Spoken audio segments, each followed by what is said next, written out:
ராமநாதபுரம் மாவட்டம் திருவாடானை வட்டம் சின்ன கீரமங்கலத்தின் அதிமுகவின் அண்ணா தொழிற்சங்கத்திற்கு சொந்தமான 13 சென்ட் கிரய பத்திரத்தோடு இடம் உள்ளதாக கூறப்படுகின்றனர். இந்த இடம் காலி இடமாக காணப்படுவதால் சிலர் ஆக்கிரமிப்பு செய்ய முயன்று வருவதாக கூறப்பட்ட நிலையில் மாவட்ட செயலாளர் முனியாசாமி நேரில் சென்று பார்வையிட்டார்.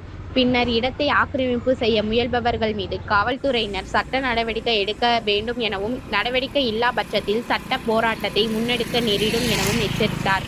இவரோடு கட்சி நிர்வாகிகள் பலரும் கலந்து கொண்டனர். மக்கள் நேரம் செய்திகளுக்காக ஐஸ்வர்யா மன்னாதுரை.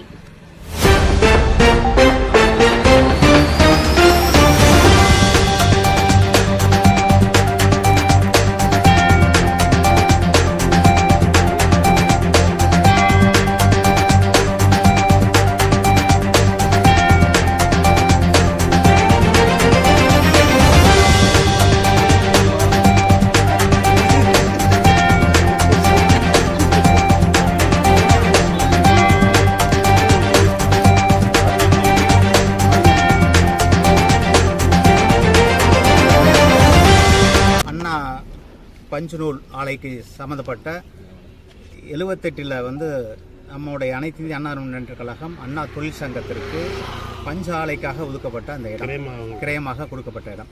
இந்த இடத்துல வந்து இப்போதைக்கு தனியார் ஆக்கிரமிப்பு பண்ணி இப்போ மண் அடிச்சுக்கிட்டு இருக்காங்க. இது தவறான செயலாக இருக்க வேண்டியது. இது வந்து அனைத்து இந்திய அண்ணா திராவிட முன்னேற்ற கழகத்துக்கான சொத்து.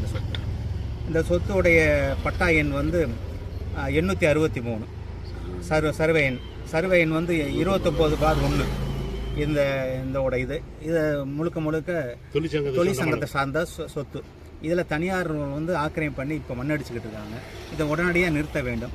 இந்த ஆட்சி காலத்தில் இருக்கக்கூடிய முதலமைச்சராக இருக்கக்கூடியவராக இருந்தாலும் சரி, இங்கே இருக்கக்கூடிய ஆட்சித் தலைவராக இருக்கட்டும், தாசில்தாராக இருக்கட்டும், உடனடியாக இது நடவடிக்கை எடுக்கலைன்னா அனைத்து இந்திய அண்ணா திராவிட முன்னேற்ற கழகம் சார்பாக இது மாபெரும் போராட்டத்தை நாங்கள் அறிவித்து பொதுச் செயலாளர் அண்ணன் எடப்பாடியார் கவனத்துக்கு கொண்டு போய் இது மாபெரும் போராட்டத்தை அறிவிக்கப்படும் என்று தெரிவிக்கும்.